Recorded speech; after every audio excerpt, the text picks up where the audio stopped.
Donc l'outil suivant, c'est l'outil pièce. L'outil pièce peut se faire à partir de n'importe quelle sélection ou si on prend l'outil pièce, on peut tracer au lasso la sélection.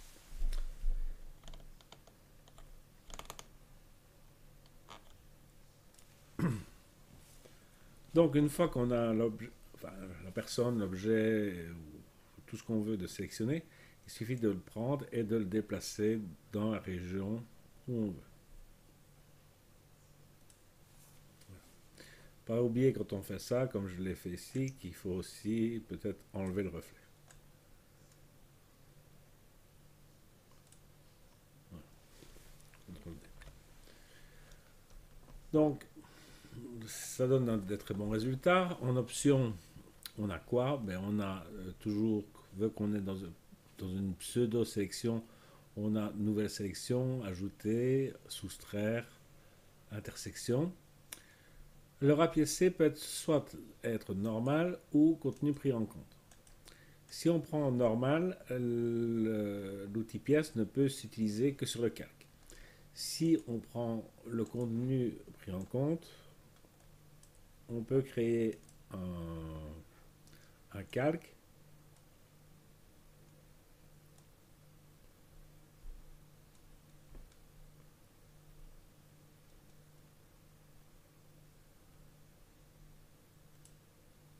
voilà. Et donc, toujours le même principe, on prend et on va choisir à peu près la zone là. Si je clique évidemment échantillonner tous les calques, j'essaie quand même de mettre les lignes plus ou moins au même niveau quand c'est possible. CTRL D, et donc on a enlevé cette personne. Rien n'empêche, s'il y a un morceau qui ne vous plaît pas ou qui n'a pas bien fait, de resélectionner ce morceau et de le remplacer à nouveau. Le contenu, ben, ces structures, c'est en fait c'est sur les bords qui sont ici.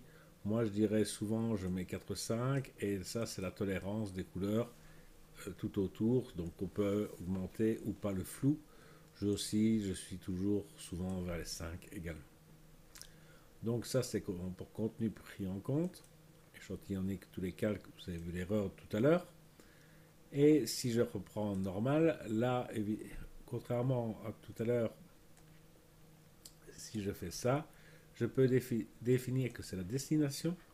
Et donc, ce que je.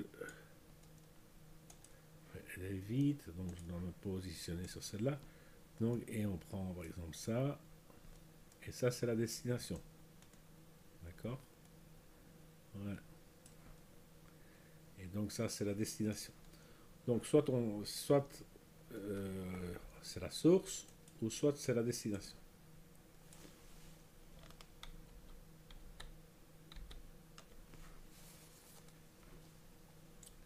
Quand je viens dans source, on voit que c'est là que ça va être rapiécé.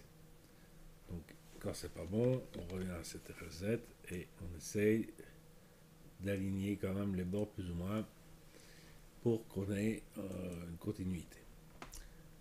Donc, toujours, donc ça, c'est ça. Transparence, en fait, ça ajoute, je vais dire, de la texture sur la zone. Donc, c'est quelque chose que j'ai jamais fait. Et diffusion, ce sont les bords qui sont plus ou moins nets. Moi, je les laisse toujours à 5 parce que si on diminue, ben enfin, je crois que c'est si on augmente, on a réellement un très gros liseré autour de la zone qu'on vient de remplacer.